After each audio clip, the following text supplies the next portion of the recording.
नमस्कार, मैं हूं जल्पा क्षत्रिय और आप देख रहे हो के न्यूज नेशनल। अफगानिस्तान पर तालिबान का कब्जा तो हो चुका है। तालिबानी से सावधान रहने की भी आवश्यकता है, लेकिन उससे पहले भूलना नहीं चाहिए कि तालिबान से पहले पाकिस्तान हमारे लिए खतरा है। जिस तरीके से तालिबानी की जो भी प्रक्रिया रही है, जो भी प्रवृत्ति रही है, उसको भरपूर समर्थन पाकिस्तान की ओर से मिलता आया है। अफगानिस्तान पर तालिबानियों का कब्जा हुआ, जिसका सबसे ज्यादा जश्न शायद पाकिस्तान ही मना रहा है।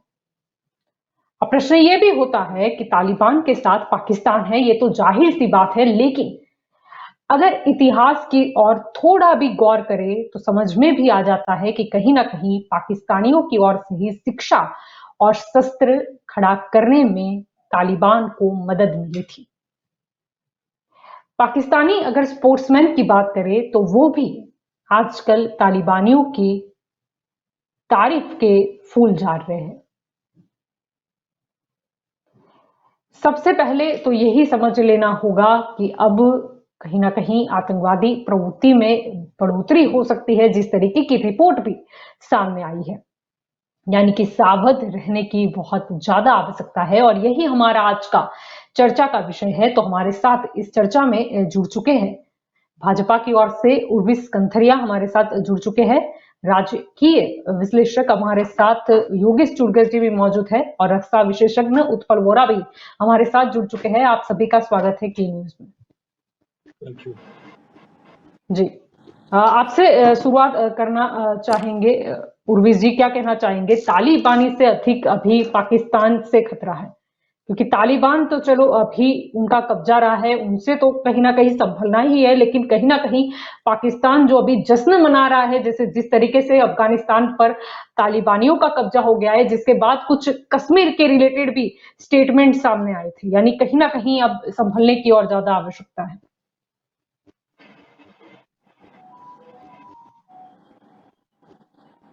जी उर्विस जी। जी। तालिबान, अफगानिस्तान, भारत, सारा जो एक कैलास्कोपिक पर्सपेक्टिव हमारे सामने आके खड़ा है। अभी इसमें जो हमारी जो बेसिक जो अभी सेंस है वो है कि हमें हमारी स्टेबिलिटी मेंटेन करनी है, हमारी प्रायोरिटी समझनी है, अंडरस्टैंडिंग इनकलकेट करना है और डिस्ट्रैक्शंस को मैनेज करना है।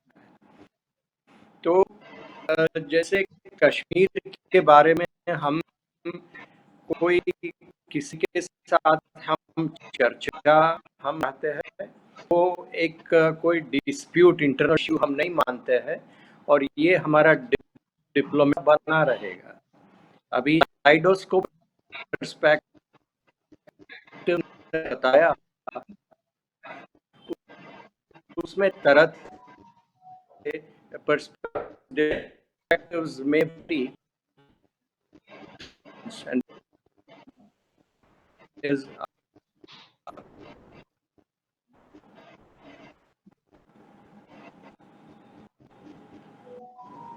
कोई तकनीकी खराबी की वजह से उर्विस जी हम आपको ठीक से सुन नहीं पा रहे हैं, लेकिन यहाँ पर सबसे पहले हम इस चीज पर भी गौर करते हैं कि यहाँ पर ऐसा नहीं है कि सिर्फ पाकिस्तान जो है वो युद्ध विराम का जो नियम है उसका उल्लंघन करके वहां पर हमले करता रहता है या गोलीबारी करता रहता है, लेकिन और भी तरीके अपनाता रहता है। कहीं ना कहीं इतिहास के साथ तोड़ मरोड़ भी की जाती है और वहां पर हिंदुओं को लेकर भी कुछ दुष्प्रचार किया जा रहा है। सबसे पहले करते हैं नजर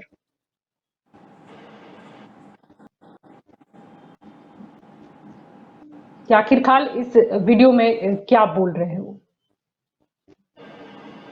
आवाज ठीक से नहीं आ रही है जल्पा जी। जी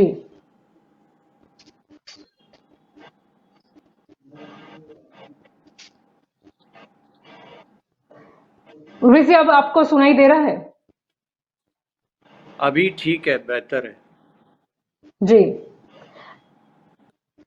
जी, यहाँ पर सबसे पहले गौर करते हैं एक वीडियो पर, जिसमें स्पष्ट दिखाई दे रहा है कि पाकिस्तान की ओर से किस तरह भड़काया जा रहा है, किस तरह हिंदुओं के खिलाफ स्टेटमेंट दिया जा रहा है, किस तरह हिंदुस्तान की कुछ छवि खराब करने का प्रयत्न किया जा रहा है। इसे भी हम समझने की कोशिश करेंगे। ये जो हिंदुस्तान है, धरती माता, आपने सुना होगा ये जय हिंद या धरती, वो जय हिंद उसी से निकला कि ये माँ की तरह है, ये धरती माता। तो ये जो धरती माता है, ये देवताओं की सरजमीन है, देवमालाई सरजमीन है, देवताओं की सरजमीन है। ये खासतौर पे जो हिमालय से नीचे ये सारा इलाका है, तो ये देवताओं की सरजमीन। ये देवताओं की सरजमीन उसने दे दी है, मुंतकिल कर दी है, सपुर्द कर दिया देवताओं ने अपने मानने वालों को। मानने वाले कौन है? हिंदू। अब जो उनको मानता नहीं और यहां रहता है, वो दरहकीकत पलीद है, नापाक है, और उसको यहां रहने का कोई हक नहीं। ये इनकी सोच, वगरना ये कि ये उसी वक्त मुसलमानों के साथ वो हो जाता, और वो जो हो जाता वो क्या है?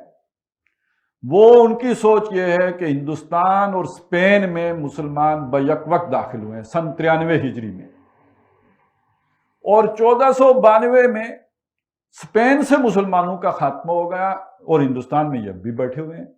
तो हम इनका वैसे ही खात्मा कर दें जैसे कि स्पेन से खात्मा हुआ था। मैंने आपको बताया इनकी सोच क्या है। इनकी सोच ये है कि ये पूरी धरती माता किसके लिए है? हिंदू, सिर्फ हिंदू के लिए। लिहाजा शुरू में इनका नारा था, आज से कुछ अर्सा पहले, कि मुसलमान के दो स्थान, कब्रिस्तान या पाकिस्तान, या तो पाकिस्तान चले जाओ या कब्रिस्तान जाने के लिए तैयार हो जाओ। और उसकी एक झलक उन्होंने गुजरात में दिखा दी थी। लेकिन उनका अल्टीमेट एम क्या है?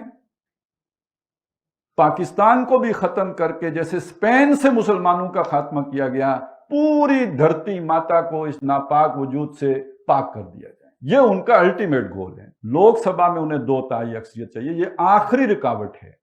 जिस दिन ये रुकावट दूर हो गई तो पता है उन्होंने पहला कानून क्या बनाना है? इस हिंदुस्तान के शहरी सिर्फ और सिर्फ हिंदू हैं। जिसका मतलब क्या है? सारे नॉन हिंदू, क्या मुस्लिम, क्या क्रिश्चियन, क्या बुद्ध, जो भी हैं बाकी सारे, वो हिंदुस्तान के शहरी ही नहीं रहेंगे। जब वो शहरी ही नहीं रहेंगे तो वो कोई शय पोजेस करने का हक नहीं। ये वो दुष्प्रचार है जो फैलाया जाता है इस तरीके से वहां पर लोगों को, और वहां की जो पीढ़ी है, युवा, उसे कुछ और ही हिंदुस्तान की तस्वीर दिखाई जाती है। अब आपको ये दिखा दे, यहाँ पर ये जो भी बकवास कर रहे थे, लेकिन हिंदुस्तानी जो मुस्लिम है वो क्या सोचते हैं, यहाँ पर क्या माहौल है, आप उस पे ऊपर भी करते हैं एक नजर।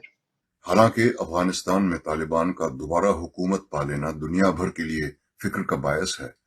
इससे कम खतरनाक नहीं है हिंदुस्तानी मुसलमानों के कुछ तबकों का उन वहशियों की वापसी पर जश्न मनाना। आज हर हिंदुस्तानी मुसलमान को अपने आप से ये सवाल पूछना चाहिए कि उसे अपने मजहब में इस्लाह, रिफॉर्म और जिद्दत पसंदी, मॉडर्निटी चाहिए, या पिछली सदियों के वहशीपन का इक़दार, वैल्यूज। मैं हिंदुस्तानी मुसलमान हूं, और जैसा कि मिर्जा गालिब एक अरसा पहले फरमा गए हैं, मेरा रिश्ता अल्लाह मियां से बेहद बेतकल्लुफ है। मुझे सियासी मजहब की कोई जरूरत नहीं है। हिंदुस्तानी इस्लाम हमेशा दुनिया भर के इस्लाम से मुख्तलिफ रहा है, और खुदा वो वक्त न लाए कि वो इतना बदल जाए कि हम उसे पहचान भी न सकें।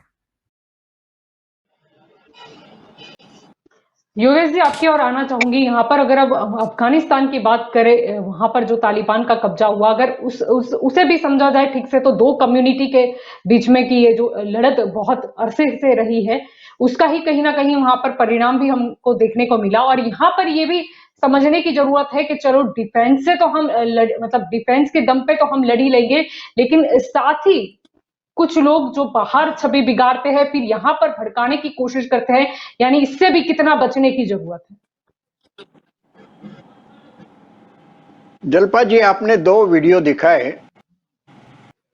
एक में पूरा झूठ और सिर्फ झूठ बताया गया। ये हकीकत नहीं है। हिंदुस्तान में जो मुसलमान है उनकी क्या सोच है वो आपने दूसरे वीडियो में दिखाया। जो हिंदुस्तान के मुसलमान है वो तो मानते हैं कि हमारा देश हिंदुस्तान है और हमारा मजहब इस्लाम है, दोनों हम साथ में चलाएंगे। लेकिन कुछ न कुछ लोग इस तरह से बातें करते हैं और लोगों को भड़काते हैं और युवा पीढ़ी को खास करके भड़काते हैं। और हमने तो ये भी सुना कि पूरा हिंदुस्तान मुसलमानों के लिए हो जाएगा, हमको हमारी आबादी बढ़ती जाएगी और पूरा हिंदुस्तान मुसलमानों का देश हो जाएगा। ये बात करने वाले जो लोग हैं वो माइनॉरिटी में है, फिर भी उनकी बातें ज्यादा आती है। अच्छा, आपने अफगानिस्तान की बात की, तो अभी अफगानिस्तान की क्या परिस्थिति है वो आज की तारीख में तालिबान ने वहां पूरा कब्जा ले लिया, कुछ भाग बचे हैं वो भी वो ले गए, लेकिन हाल में उनके पास शस्त्र है लेकिन दारू गोला नहीं है, उनके पास खाने के लिए अनाज नहीं है, तो वो कहां से लाएंगे? उनके पास रॉकेट है, विमान है, लेकिन उसके लिए पेट्रोल कहां से लाएंगे? तो ये इसके लिए तो किसी और के ऊपर उनको आधारित रहना पड़ेगा, डिपेंड करना पड़ेगा। तो ये इनकी जो अभी आतंकवादी प्रवृत्ति है वो ज्यादा नहीं चलने वाली है, उनको भी शांत होना पड़ेगा, दूसरे देशों का साथ लेना पड़ेगा। हाँ, पाकिस्तान उनको पूरा साथ दे रहा है, लेकिन पाकिस्तान की खुद की परिस्थिति क्या है वो तो देखो। पाकिस्तान अभी पूरी तरह से बर्बाद हो गया है, उनकी कोई इंडस्ट्री ठीक से नहीं चल रही है, उनकी इकोनॉमी खराब हो गई है, तो वो अफगानिस्तान को क्या मदद करेगा? इसलिए किसी न किसी तरह से तालिबान को दूसरे देशों की मदद लेनी पड़ेगी। ये आज का हकीकत है। और देखो कि ये तालिबान अगर पाकिस्तान के साथ मिल जाते हैं और इनकी कोई मंशा ऐसी है कि भारत पर हमला करेंगे और भारत को बर्बाद करेंगे। हमने तो दो टाइप के स्टेटमेंट सुने कि तालिबान ने बोला कि भी हमें कश्मीर में कोई इंटरेस्ट नहीं है। दूसरा स्टेटमेंट ये भी आया कि पाकिस्तान का साथ लेके हम कश्मीर को आजाद करेंगे। तो ये अभी कोई क्लियर नहीं होता है, दो तरफी बातें होती है, लेकिन हमको पाकिस्तान से अभी सावधान रहना पड़ेगा। पाकिस्तान क्या करेगा, क्योंकि पाकिस्तान के पास खुद की तो पॉलिसी होती नहीं है। अभी तक अमेरिका के सपोर्ट से वो चल रहे थे, अभी चाइना के सपोर्ट से चल रहे, अभी अफगानिस्तान का तालिबान का सपोर्ट मिलेगा, वो क्या करेंगे वो अभी क्वेश्चन मार्क है। जी बिल्कुल, आपकी और उत्पल जी आना चाहूंगी यहाँ पर। अगर हम बात करें पाकिस्तान की, तो हमेशा से देखा है कि कश्मीर में किस तरीके से या पीओके क्षेत्र से जुड़ी हम खबरें देखते रहते हैं कि कहीं ना कहीं गोलीबारी चलती है, कभी धमाका होता है। यानी कहीं ना कहीं जिस तरीके से तालिबान ने अफगानिस्तान पर कब्जा किया, यानी सबसे ज्यादा जश्न अभी पाकिस्तानी मना रहा है। उसके बाद कई तरीके के स्टेटमेंट आते हैं, खास करके कश्मीर को लेकर कुछ ज्यादा ही बोल दिया गया। यानी कितना सावध और रहना पड़ेगा। यानी हम पहले से वहां पर मजबूती से जमे तो हुए हैं, लेकिन फिर भी कहीं ना कहीं तालिबान को देख के इन्हें भी शायद कुछ बुखार सा चढ़ गया है फिर से। जल्पा जी, आपकी बात सही है कि जिस तरह से जो जियोपॉलिटिकल माहौल और जियो स्ट्रेटेजिक माहौल अभी जो एनेक्ट हुआ है, उसके अंदर अगर एब्सोल्यूट सेंस से देखा जाए तो पाकिस्तान जश्न मना रहा है, उसमें कोई बात नहीं। और ये इसलिए जश्न मना रहा है क्योंकि वर्ल्ड के दो super powers like China and Pakistan, पहले America, sorry, not Pakistan, China and America, they were supporting Pakistan. Now, all these while, America's Central Command was supporting Pakistan, and जो OIC और इस्लामिक कंट्रीज थे वो भी पाकिस्तान को support दे रहे हैं। But of late अगर आप उसके अंदर देखें तो even Islamic countries have also started distancing themselves from Pakistan. तो अभी जो रिवाइज जो इक्वेशंस बन रहे हैं और जो पावर इक्विलिब्रियम एनेक्ट हो रहा है, उसके अंदर पाकिस्तान ने उसका जियो स्ट्रेटेजिक लोकेशन जो है उसका काफी फायदा लिया हुआ है पास में और अभी भी ले रहा है। तो जो दोहा राउंड ऑफ एग्रीमेंट भी हुआ उसके अंदर अभी जो बाहर आ रहा है जी। मीडिया रिपोर्ट से, उसमें भी बहुत क्लियर है कि US and the NATO countries and the NATO allies of the USA, they have somehow they kept the Pakistan in the front, और जो जिस तरह से ये पूरा एग्रीमेंट एनेक्टमेंट हुआ है उसके अंदर पाकिस्तान का काफी उसके अंदर हाथ रहा हुआ है। So it's very clear that if the US has to survive in this region, they need Pakistan. Similarly, if China also has to, take some advantage of the Afghanistan and Afghan Taliban situation, they also need Pakistan. और पाकिस्तान ये बहुत अच्छी तरह से समझ रहा है, और इसलिए उसके अंदर जो आप बोल रहे हो कि जश्न मना रहा है, वो to the extent it is true, but उसका मतलब ये नहीं कि we have to get worried by Pakistan. In absolute terms, अगर conventional to conventional, superiority जिस तरह से इंडिया के पास है, we can retribute Pakistan if Pakistan crosses the line. And we have been doing it in the past also and will continue to do that.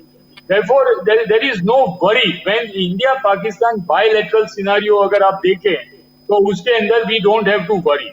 And I do not want to go at this moment of time in nuclear scenario because that is absolutely not within the scope of today's discussion. So let us not talk about nuclear scenario at all, because nuclear armaments are for deterrence, and deterrence must never fail between two nuclear powers. Suffice it to say. But Pakistan also very well knows that as far as India's conventional military might and military economic might is concerned, or the comprehensive national power of India is concerned, even in their dreams also they cannot do anything to India. But we can retribute Pakistan very, very heavily, and they are fully aware. Pakistan Army, Pakistan ISI, they are fully aware about it, and that is why they are taking the advantage of the proxy war, mercenaries, jihadis, and they are putting them in the front as a state-sponsored terror mechanism, what they have adopted all this while, especially for last 30 years. And we have been replying to that kind of a threat. So, now, why the issue that you have raised today, that becomes very, very relevant is only because the situation or the power dynamics in Afghanistan has changed. And it has changed very, very fast. So now Taliban having come to power, and Taliban-ISIS connection, if it emerges, and, and if Pakistan, can come, both the terrorist organization together, despite their differences, जो उनके बीच में है, then definitely a new front Afghanistan में China and China-Pakistan collusion or China-Pakistan nexus can emerge. But now the question that arises is that will US like to not be a party to this if the region gets so much embroiled in jihadis or the jihadi terrorism? If Biden administration decides that no matter what happens, we are not going to get involved into it, and then if the whole scenario gets embroiled into China, Russia, and maybe Iran, and that kind of axis, that if it gets emerged, then India has to worry. But uska matlab ye nahi hai. In yesterday's conversation also, I had very clearly said that India's counter-infiltration grid and the intelligence grid in Jammu and Kashmir region is so strong now, and we have taken certain preemptive steps. So therefore, there is not a great kind of the worry that the Indian nationals or India as a nation has to worry. We can take care of that. But if the new front in Afghanistan with the connivance of Pakistan and China, if it starts opening up, and if Afghanistan Taliban's duplicity, what they are saying, if that does not come into play, and if the Afghan Taliban's 2.0 version is not what America is projecting, that they are a good Taliban, so of course we do not agree with that, and we have no faith on their words, and we have to take them with a pinch of salt.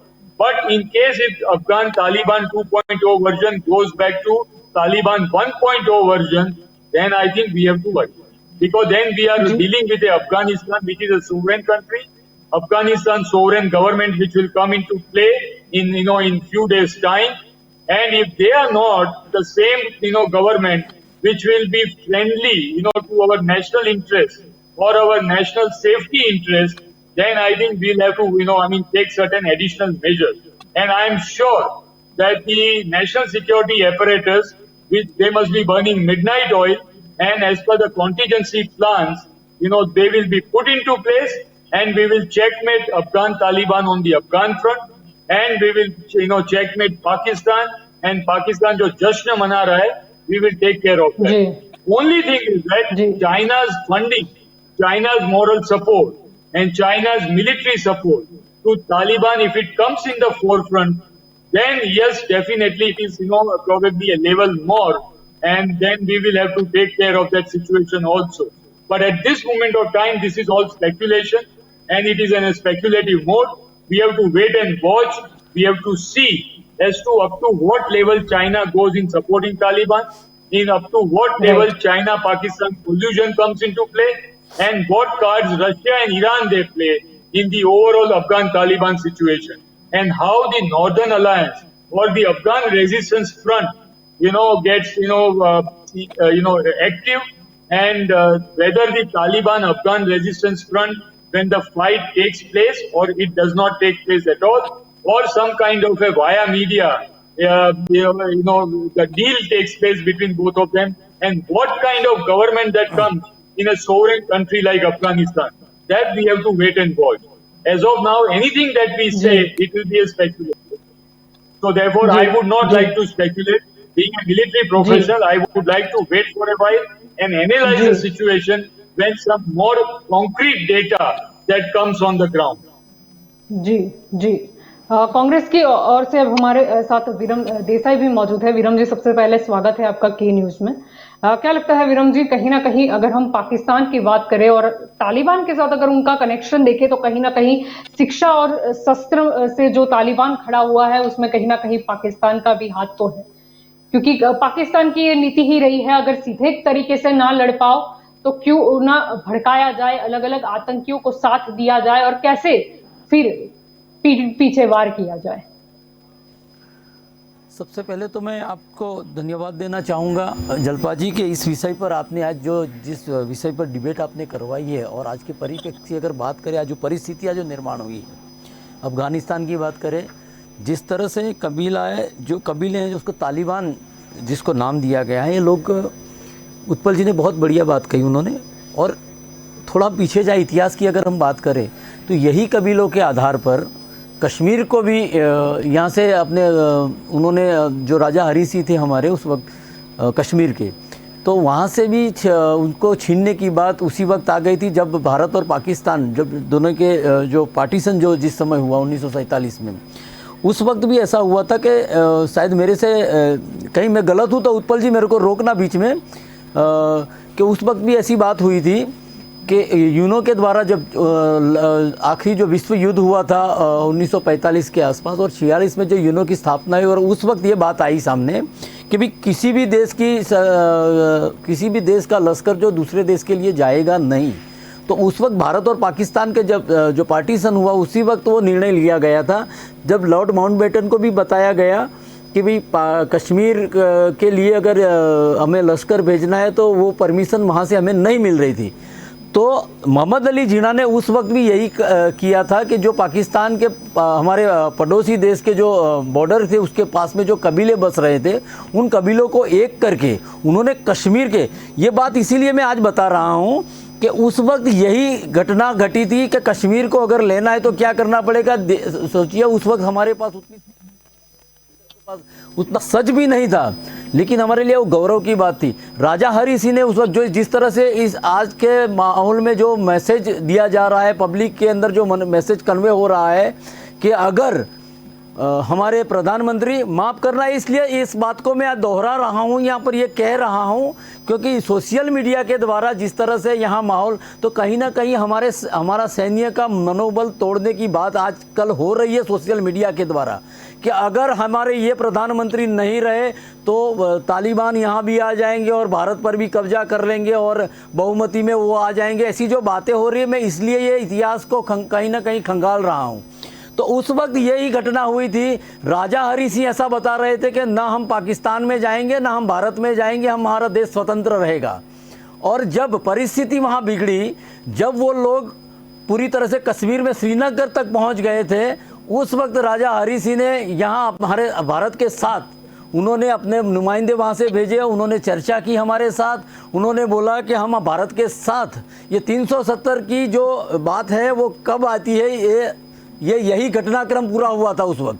तो 370 की कलम इसी परिस्थिति में डाली गई थी और राजा हरि सिंह ने ऐसा कहा था कि मेरे राज्य, मेरे देश को, मेरे राज्य अगर आप भारत के साथ हम जुड़ रहे हैं तो स्पेशल दर्जा मेरे राज्य को मिलना चाहिए, स्पेशल कैटेगरी में। तब जाके अगर जरा से भी हम वहाँ पर देर करते तो पाकिस्तान को पूरी तरह, पाकिस्तान ने उन कबीलाओं के माध्यम से पूरी तरह से कश्मीर को अपने कब्जे में करने की जो उनकी जो मंशा थी वो कहीं ना कहीं पूरी होती हुई नजर आ रही थी। और राजा हरि सिंह उस वक्त अपने शयन खंड में सोने गए थे और अपने संतरी को बोलकर गए थे कि अगर कहीं भारतीय लश्कर यहाँ पर नहीं आता है सुबह तक तो मेरे को उठाना मत, मेरे को गोली मार देना। ये राजा हरि सिंह के शब्द थे उस वक्त। और तब जाके यहाँ पर भारतीय जनता पार्टी के जो जिन्होंने संस्था भाजपा की स्थापना की संस्थापक जो थे रहे थे वो जनसंघ के मान्यवर स्वर्गस्थ अपने जो श्यामा प्रसाद मुखर्जी, वो भी श्यामा प्रसाद मुखर्जी भी उस वक्त वहाँ पर उपस्थित थे। उनकी उपस्थिति में पार्टी के कांग्रेस के अलावा जो 5 बाहर से मंत्री लिए गए थे उनमें से श्यामा प्रसाद मुखर्जी भी एक थे। और उन सब की सम्मति के साथ यहाँ पर सारी चर्चा विमर्श हुई और उसके बाद समर्थन करने की बात आई। लॉर्ड माउंटबेटन को बताया गया कि भाई ये हमारे साथ जुड़ रहे हैं, ये हमारा देश का एक हिस्सा बना है। और उस वक्त 370 की कलम भी वहाँ पर लगाई गई और तब जाके हमने कश्मीर को बचाया। आज हम जो जिस तरह से लड़ रहे हैं कि कश्मीर में 370 की जो झूठे मैसेज, जो झूठी अफवाहें जो फैलाई जा रही है भारतीय जनता पार्टी के सोशल मीडिया के द्वारा। और आज की हम बात करें तो आज हमारा लश्कर, हमारी सैन्य इतनी मजबूत है कि उनके ऊपर आंख भी उठाकर वो लोग नहीं देख सकते, उतनी गलती भी नहीं करेगा पाकिस्तान जश्न मनाएगा क्योंकि चाइना का उसको समर्थन मिल रहा है। जिस तरह से चाइना पाकिस्तान से होते हुए अभी तो श्रीलंका में भी आज परसों भी अखबार में था और उसका निवेदन भी आया है, वो लोग श्रीलंका में जा रहे हैं। और कहीं ना कहीं मैं यहाँ पर एक बात कहना चाहूँगा ज़रूर कि कहीं ना कहीं हम लोग विदेश नीति में, क्योंकि हमारे पड़ोसी जितने भी देश हैं उनसे कहीं ना कहीं हमारे संबंध कोई भी कारण सर खराब, जो जितने आज से 5-10 साल पहले जो नहीं थे वो सारे खराब हो चुके हैं। वो चाहे हम बांग्लादेश की बात करें, चाहे श्रीलंका की बात ले लें या पाकिस्तान की तो हैसियत ही नहीं है हमारे सामने खड़े रहने की। सार्वभौमत्व की जब बात आई है तभी कांग्रेस ने भी अटल बिहारी वाजपेयी के वक्त जब कारगिल में जब हमला हुआ हमारे देश के ऊपर कारगिल में, तब भी हमारी राष्ट्रीय अध्यक्षा सोनिया गांधी जी ने उस वक्त भी कहा था कि हम आपके साथ खड़े हैं। और उस वक्त अटल बिहारी वाजपेयी जी ने भी कहा था कि अब आर पार की लड़ाई होगी और हमने पूरा समर्थन किया था। हम जिस तरह से हमारे देश के अंदर अगर पॉलिटिकल पार्टी हमारी विचारधारा अलग, हम कुछ लड़ रहे हैं तो हमारी वैचारिक लड़ाई है। जब देश की बात आती है तो हम लोग साथ में खड़े हैं और ये जवाब कई बार मिला है उनको। जब उन्होंने गलती की है, पाकिस्तान ने हमारे देश के ऊपर आंख उठाकर देखने की बात की है, तब उनको खदेड़ा है। वो चाहे कबीलों को उन्होंने भेजा हो, चाहे उन्होंने हमारे साथ वॉर किया हो। बांग्लादेश की बात करो, बांग्लादेश को भी हमने अलग कर दिया। तो मैं ये बात बताना चाहता हूं कि जिस तरह से सोशल मीडिया के द्वारा जो मैसेज कन्वे हो रहा है, जिस तरह से संदेश फैलाए जा रहा है, गलत एक रोमर फैलाई जा रही है कि हमारे पे लोग आ जाएंगे, तो मेरा मानना ये है कि निश्चित रूप से कहीं ना कहीं हमारे सैन्य का मनोबल तोड़ने की बात है, उन पर शंका करने की बात है। हमें ये बात सोचनी भी नहीं चाहिए। और पाकिस्तान की कोई हैसियत नहीं है, उनको तो अफगानिस्तान को मालूम है कि तालिबान जो वहाँ पर बैठे हैं उनको भी पता है कि अगर भारत के साथ हम नहीं खड़े रहेंगे तो जिस तरह से हमारे वहाँ पर जो प्रोजेक्ट लगे हुए हैं, जो हम काम कर रहे हैं, परियोजनाएं जितनी वहाँ पर है, तो उनमें कहीं ना कहीं भारत एक महत्वपूर्ण देश उनके लिए भी है।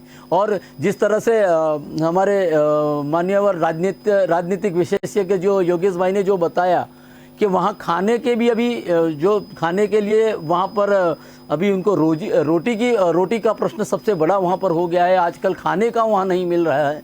जिस तरह से लोग मर रहे हैं तो ये अफ़गानिस्तान के तालिबान जो भी अभी उन्होंने हस्तगत कर लिया है, लेकिन वो गलती ऐसा नहीं करेंगे कि भारत के साथ वो संबंध बिगाड़े कहीं ना कहीं। और अफ़गानिस्तान को उन्होंने क्यों उन्हें अपने कब्जे में ले लिया है, उसका भी एक कारण है। बाइडेन का कल ही निवेदन था, उन्होंने कहा कि गनी उनके जो राष्ट्र प्रमुख थे वो कहीं ना कहीं उनके साथ मिले हुए थे और वहाँ से भाग गए हैं। तो ये सारी एक फिक्सिंग हुई थी। तो चाइना तो ढूंढ रहा है कि एशिया के अंदर उसका प्रभुत्व हो, और इसीलिए इन सारे लोगों का जो साथ लेके वो बेस बनाना चाहता है एशिया में, और इसके हिसाब से। लेकिन भारत के साथ ने उनका टिकने की उनकी हैसियत नहीं है। हर क्षेत्र में टेक्नोलॉजी से लेके हमारे लश्कर की बात करें, हमारे हथियारों की बात करें, जिस तरह से हमारे पास जो नए अति आधुनिक जो हथियार हमने अपनाए हैं, और वो हमारे लश्कर ऐसे भी बहुत ही ताकतवर है, उनकी ताकत नहीं है हमारे सामने आंख उठाकर देखने की। जी उर्विश जी, आपकी ओर आना चाहूंगी। यहाँ पर यह भी प्रश्न उठता है, अगर हम पाकिस्तान की बात करें, और सभी जानते हैं कि पाकिस्तान और हिंदुस्तान है, उसमें क्या जैसे मतभेद रहे हैं, क्या मन मुटाव भी रहा है, और साथ ही अगर अफगानिस्तान की परिस्थिति कुछ अलग हुई है, तो वहां की भी जो नीति है उसे बनाने से पहले जहन में पाकिस्तान को भी रखना होगा, क्योंकि कहीं ना कहीं अगर किसी और देश की भी बात करें, अगर उसके साथ हमारी नीति की बात होती है, तो पहले वो भी सोचना होता है कि वहां पर जो जिनका कब्जा है उनके दोस्त कौन है या फिर उनके दुश्मन कौन है, ये भी सोचना पड़ता है। जी उर्विश जी।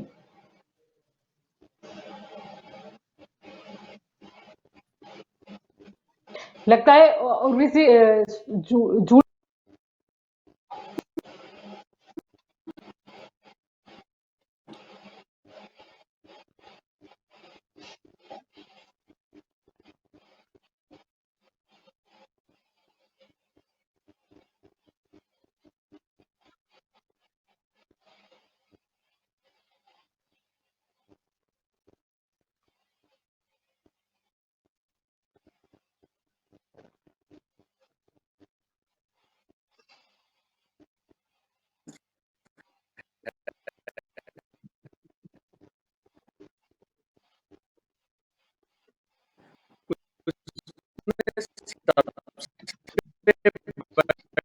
बड़ी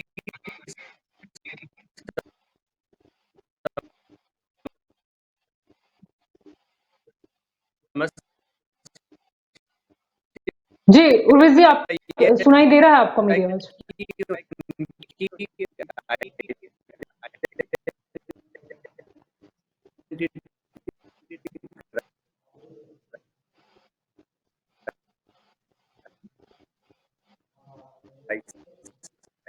उर्विश जी, हम आपको ठीक से सुन नहीं पा रहे हैं।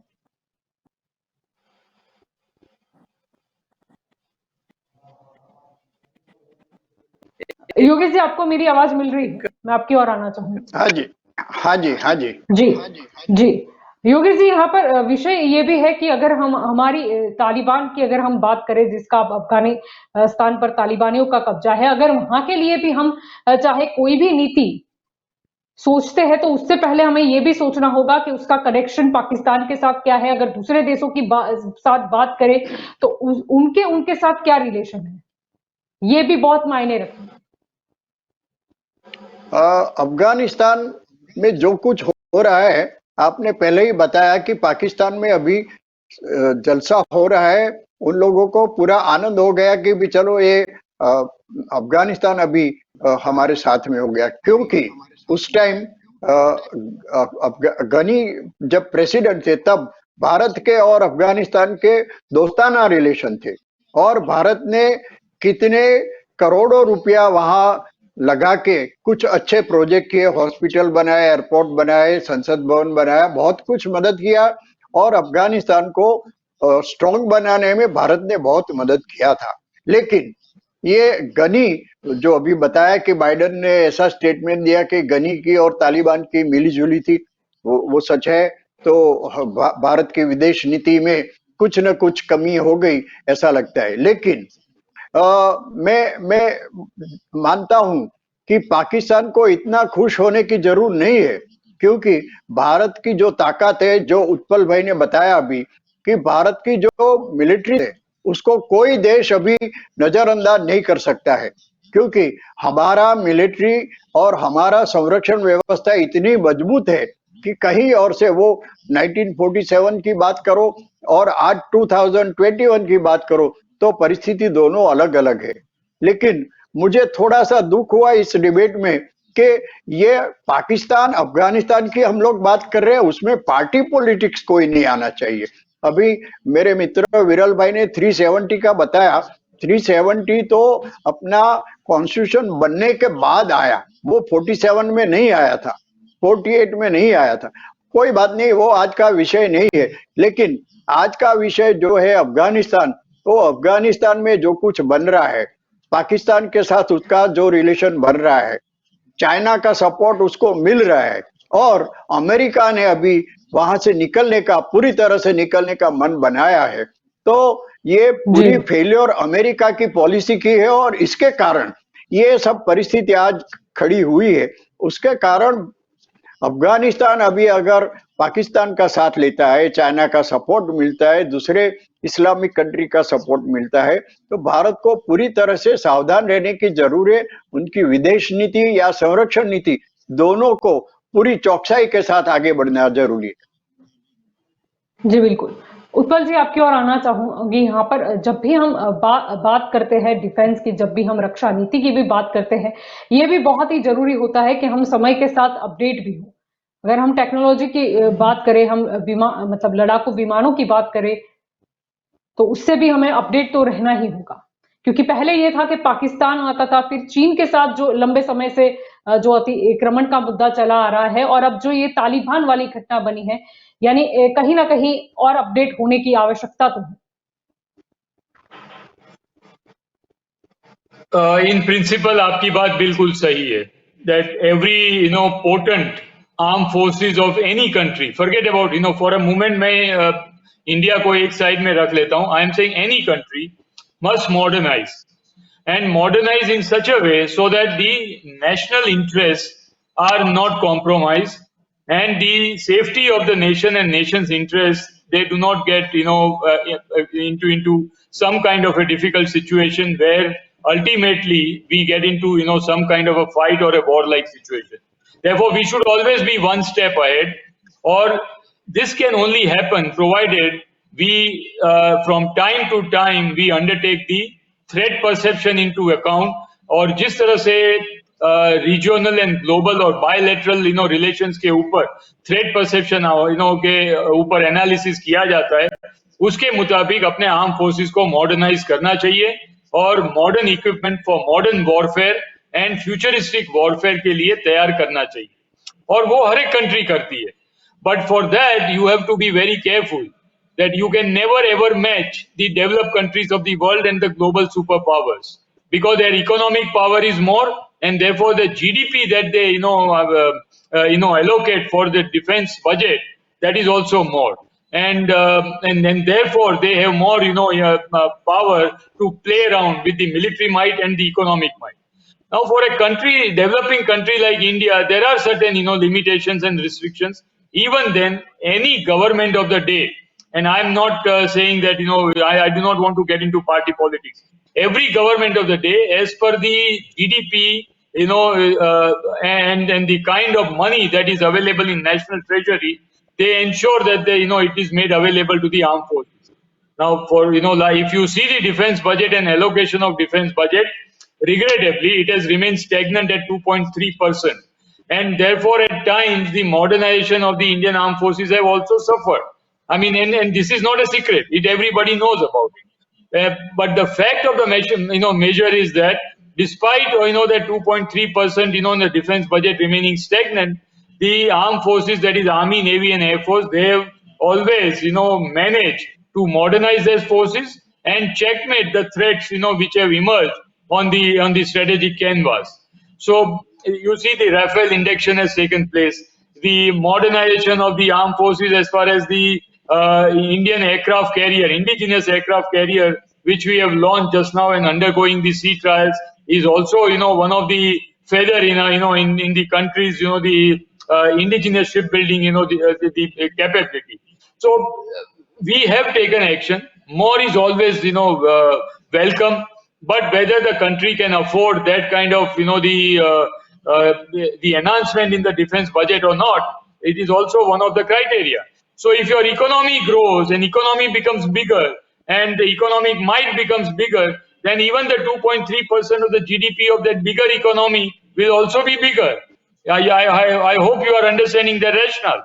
So you have to raise your GDP, and to raise the GDP, you have to raise your economic power. And once the economic power is raised, you will have more funding, going to the defense budget. But at this moment of time, with the corona pandemic and various other constraints or restraint, it doesn't seem so. But still, let me assure through you, the viewers, that Indian Armed Forces will never, put the nation into such kind of situation where they are found wanting. We are the last bastion of the country, and the country's safety and country's, honor and integrity will never be impaired. And so, what more I can say? We understand the constraints of the government, but despite the constraints of any government of the day, the time to time modernization will continue to take place. So that is of the armed forces. Now the issue today I want to again, highlight is that the issue is not Pakistan. Please understand that. Pakistan has got no might to rattle Indian armed forces. We can give them a bloody nose anytime and at a place and time of our choosing. So that is not an issue, and Pakistan Army very well knows about it. Where the situation becomes tricky is that when Pakistan becomes a conduit, or Pakistan becomes, the front, runner for somebody else's, the dubious means, and that is China.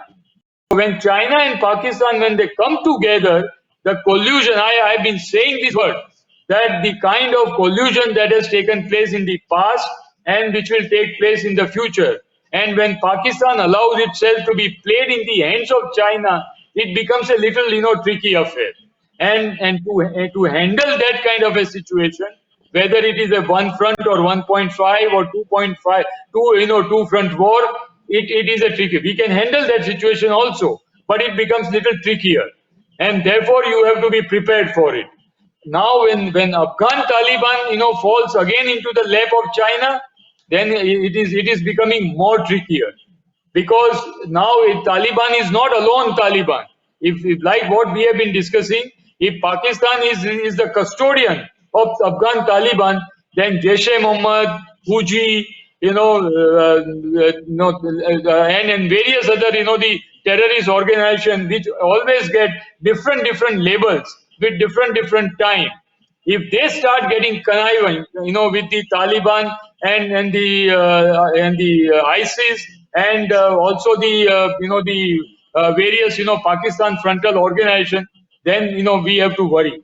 And or rather worry may be a wrong word for a country like India, but we have to be concerned about it and we have to be prepared for it. And I have no doubt in my mind, with the kind of the defense setup and the government setup is concerned, we must have already made our contingency plans, and those plans will be put into action as and when needed. And defense forces, when called upon to do so, will definitely come out like a shining armor. Because what we are dealing now with Afghan Taliban is not Afghan militia. Please understand, Jalpa, and everybody needs to understand that. Now, it is not only a terrorist organization; it is a full-fledged terrorist army, which it has acquired the status because of the armory and the military hardware that they have achieved or that they have received from the US fleeing forces. So it is a dangerous situation. There is no doubt in that. But we have to counter that. And that is the dynamics. The situation remains fluid. And as and when the government takes place, and yesterday also we have discussed that we have to make it now very clear, either through the back channel discussion or looking into the eyes of Afghan Taliban, that whether Pakistan or China, or whether Pakistan or Chinese military support or funding support, India will draw out a red line or some kind of a limit lines that Pakistan and Afghan Taliban, they cross it, they will burn their fingers very badly. The message must go loud and clear into Afghan Taliban government, which will form up in due course of time, and also the Pakistan leadership. We have to tell Pakistan leadership in no uncertain terms that if you start conniving with Afghan Taliban and if you start using them against India's national interests, you will also bear the brunt of it. And that is the only way to deal with Pakistan and Afghan Taliban. Urvish ji, आपकी ओर आना चाहूंगी। यहाँ पर जब हम बात कर रहे हैं पाकिस्तान की, यहाँ पर हम बात कर रहे हैं अफगानिस्तान और तालिबान की, तो कहीं ना कहीं ये नीति में ध्यान रखना होगा कि हमारी नीति बहुत ही स्पष्ट हो। कहीं ऐसा ना हो कि डायरेक्टली और इनडायरेक्टली बेनिफिट कहीं उसे जा मिले जो शायद ही हमारा हित चाह रहा हो।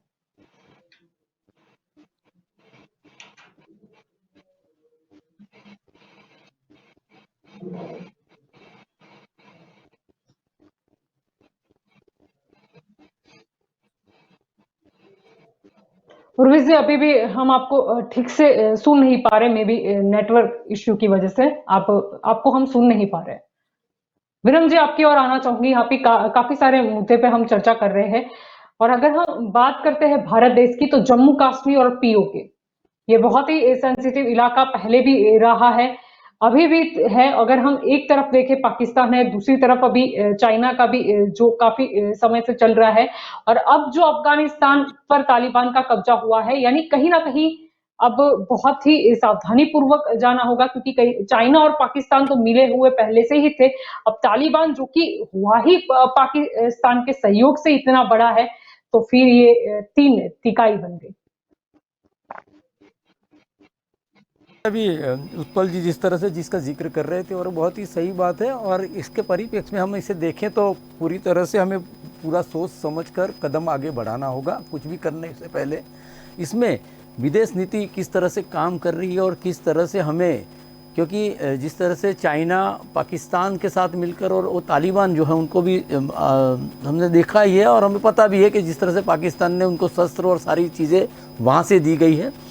तो ये दो तीनों अगर मिलते, अगर वो बेस बनाना चाहते हैं अफगानिस्तान, चाइना और जिस तरह से, तो हमारे लिए खतरा हो सकता है। लेकिन हमारी नीति उसके लिए स्पष्ट रखनी चाहिए, खुल के बोल देना चाहिए कि हम अगर कोई शांति से, अगर कोई अमन के साथ हमारे साथ, या तो पूरी लोकतंत्र के साथ अगर कोई सरकार बन रही है, हमें ये भी देखना होगा कि किस तरह से पाकिस्तान आगे बढ़ रहा है, उसकी नीति क्या है। क्योंकि अभी उनके विदेश मंत्री थे, वो तुर्किस्तान में भी गए थे, अरे माफ़ कीजिए, कजाकिस्तान में गए थे, और वहाँ भी उन्होंने उनके राष्ट्र प्रमुख के साथ उन्होंने भी मीटिंग करके उन्होंने लॉबिंग किया था। तो वो सारे जो मुस्लिम कंट्रीज़ उसके आसपास के हैं उनको एक करके, और चाइना उनके ऊपर नज़र रखते हुए चाइना और तीनों मिलकर कहीं ना कहीं भारत को घेरने का प्रयास भी करेंगे। ये उनकी नीति भी रहेगी, और उन पर विश्वास हम नहीं रख सकते। पहले भी उनकी हमने देखा है कि जिस तरह से पीठ में खंजर चाइना ने भोंका है, हम देख चुके हैं। तो इस हिसाब से हमें ये हमारी विदेश नीति की यहाँ पर परीक्षा होगी, और किस तरह से आगे बढ़ रहे हैं, हमारी विदेश नीति किस तरह से काम कर रही है। सबसे बड़ा सवाल यहाँ पर ये खड़ा होता है, जब भी हमारी अगर दोहा में अगर मीटिंग हुई है लास्ट टाइम, तो जो चर्चाएं हुई है वो सार्वजनिक रूप से मित्तल साहब जो हमारे वहाँ के एम्बेसडर, जो उनके साथ मीटिंग भी हुई, उन्होंने बहुत सारी बातें कही है। अफगानी तालिबान की ओर से जो उनके साथ खड़ा था, उन्होंने जो बात रखी हमारे सामने, लेकिन उन पर विश्वास नहीं रखना चाहिए। और हमें पूरी तरह स्पष्ट हमारी नीति जो है, हम किस तरह से उनके साथ हमारा संबंध किस आधार पर रहेगा, वो उस नीति को हमें खुलकर बोलना चाहिए। और कई बातें ऐसी होती है जो सार्वजनिक तौर पर नहीं की जा सकती, लेकिन कहीं ना कहीं सारे सर्वदलीय। और मैं बीच में एक बात करूँगा, जो माननीय चुटगर जी ने जो बताया था, मैं वो बात कर रहा था कि 370 कब डाली गई उसकी बात नहीं है, लेकिन किस के आधार पर वो 370 रखी गई। जो 50 में हमारा कॉन्स्टिट्यूशन जो बना, उसके बाद जो चर्चाएं हुई और जो स्पेशल स्टेट का जो दर्जा वहाँ पर दिया गया, उसके हिसाब से वो 370 की कलम रखी गई थी। माफ़ कीजिएगा, मैं बोल नहीं पाया था उस वक्त। 1947 की मैंने विश्व युद्ध की, उसके 2 साल के पहले के विश्व युद्ध की बात की थी। और यहाँ पर पॉलिटिक्स की बात ही नहीं आ रही है, और पार्टी पॉलिटिक्स यहाँ पर नहीं होगी और नहीं करनी भी नहीं चाहिए। लेकिन कहीं ना कहीं हम गलतियाँ कर रहे हैं, जो पिछले जहाँ जो गलतियाँ हुई हैं हमारे पड़ोसी देशों के साथ, हमारे जो संबंध कहीं ना कहीं ख़राब हुए हैं, तो ये कहीं हमारी विदेश नीति में कहीं कमी आई है, जो जो जिस तरह से बात वार्तालाप होनी चाहिए थी, या तो हमने उनको निगलेक्ट किया हुआ है, और कहीं ना कहीं वो हमारी गलती है, तो उसको सुधारना भी होगा। प्रधानमंत्री को आगे आना होगा, विदेश मंत्री हमारे जो है रविशंकर जी के साथ और सर्वदलीय बैठक बुलाकर भी उन्हें चर्चा हो सकती है, इसके विचार विमर्श भी हो सकते हैं। लेकिन सब लोग मैं ही कर लूँगा, ये हमारे साथ है, हम वो सब निपट लेंगे, और सोशल मीडिया पे वॉर चलाना या रोमर फैलाना, मैं कहीं ना कहीं मानता हूँ कि ये गलत है, और हमारे सेना का जो मानसिक जो मनोबल है उसको तोड़ने की कहीं ना कहीं बातें जिस तरह से हो रही है, तो वो बंद करनी चाहिए। आपके माध्यम से मैं भारतीय जनता पार्टी के प्रवक्ता जो बैठे हैं उनको भी मैं कहना चाहूँगा कि जो जिस तरह से जो धर्म के नाम से और जिस तरह तालिबान हमारे पर आ जाएगा और हमारे पे हमला कर देगा, हमारी सेना बहुत ही सक्षम है। हमारे दो जो राजनीतिक विशेषज्ञ ने उन्होंने बहुत ही बढ़िया बात कही है, उन्होंने भी कहा है कि हमारी सेना की, तो उसमें हमें कोई सर्टिफिकेट भी देने की ज़रूरत नहीं है, लेकिन हमारी सेना तीनों, हमारी जो सैन्य है, तो तीनों सेना हमारी बहुत ही मजबूत है। और चाइना भी अगर आ जाए तो चाइना भी उनको जानती है, चाइना भी जानता है कि हम सीधी तरह से उनके साथ वॉर नहीं कर सकते भारत के साथ।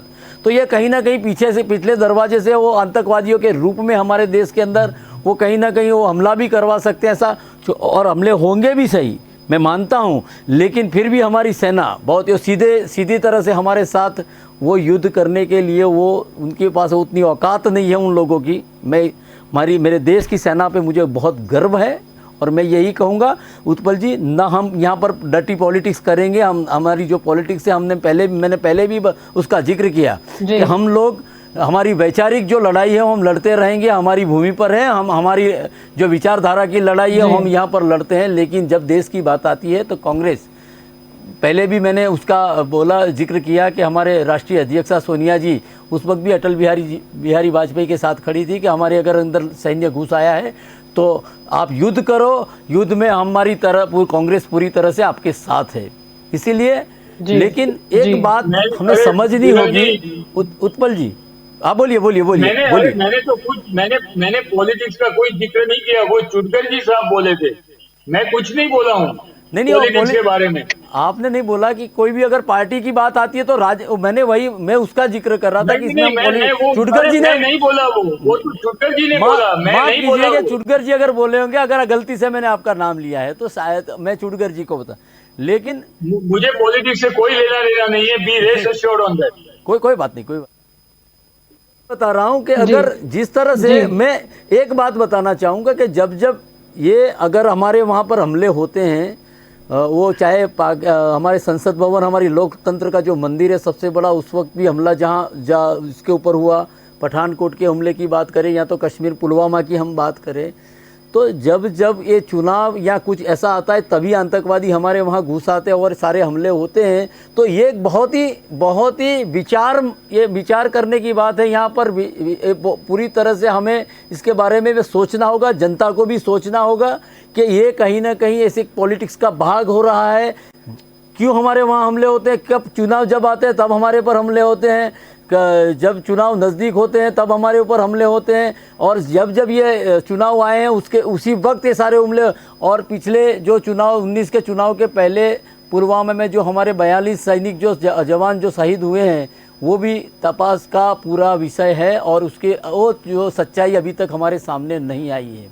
लेकिन हमारा सैन्य आज भी मजबूत है। सुरक्षा के बारे में कोई भी आंख उठा करने, हमारे सैन्य पर हमें गर्व है। इतना ही मैं कांग्रेस पार्टी की ओर से आपको भरोसा दिलाना चाहता हूं कि हमारी लड़ाई अंदर विचारिक लड़ाई है। हम किसी के साथ, हमारे देश के ऊपर अगर कोई आंख उठाकर भी देखेगा तो हम उसके साथ में खड़े हैं। मैं आपकी और आना चाहूंगी, आखिरी सवाल मेरा आपसे ही रहेगा।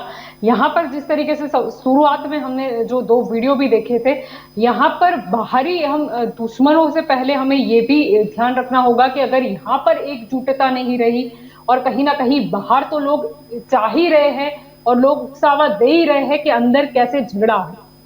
भले ही हमारी पहले से ही नीति बीन सांप्रदायिकता की रही हो, हम वसुधैव कुटुंबकम का स्लोगन बोलते हो, लेकिन कहीं ना कहीं कुछ परिबल ऐसे भी है जो नहीं चाहते कि यहाँ पर देश में शांतिपूर्ण माहौल रहे। उन्हें पता है कि वो बाहर से नहीं लड़ पाएंगे, इसलिए कैसे अंदरूनी झगड़ा कराते, यानी कि कितना जरूरी हो जाता है एकजुट भी रहना। चाहे वो राजकीय क्षेत्र की बात कर ले, हम कौमी क्षेत्र की बात कर ले, जातिवाद की बात कर ले, कहीं ना कहीं सब कुछ एक पॉइंट ऑफ टाइम पे तो भूला नहीं उचित रहता है। जल्पा जी, मैं सबसे पहले आपको अभिनंदन देना चाहूंगा कि आपने जो पैनल आज सिलेक्ट की है उसमें उत्पल वोरा सिर्फ रक्षा विशेषज्ञ नहीं है, वो नेवल के बड़े सीनियर ऑफिसर भी है और उन्होंने देश की सेवा बहुत की है और उनको मालूम है कि मिलिट्री क्या होती है, विदेश नीति क्या होती है।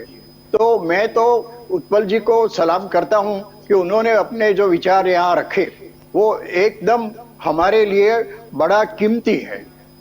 अच्छा, अभी आपने मुझे जो पूछा है उसकी मैं बात करूं तो अभी अफगानिस्तान और पाकिस्तान ये दोनों मिल जाए, चाइना का, ईरान का वगैरह का सपोर्ट मिल जाए तो एक बड़ा फोर्स हो जाएगा।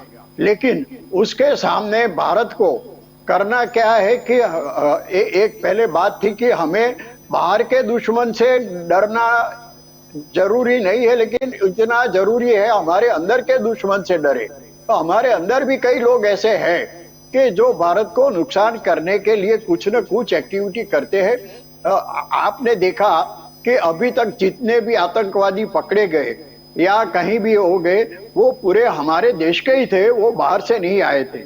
या तो बाहर से अगर कोई आए तो उनको सपोर्ट यहाँ के भारत के अंदर से ही मिला था। तो हमारे अंदर के जो दुश्मन है उससे हमें सचेत रहना जरूरी है।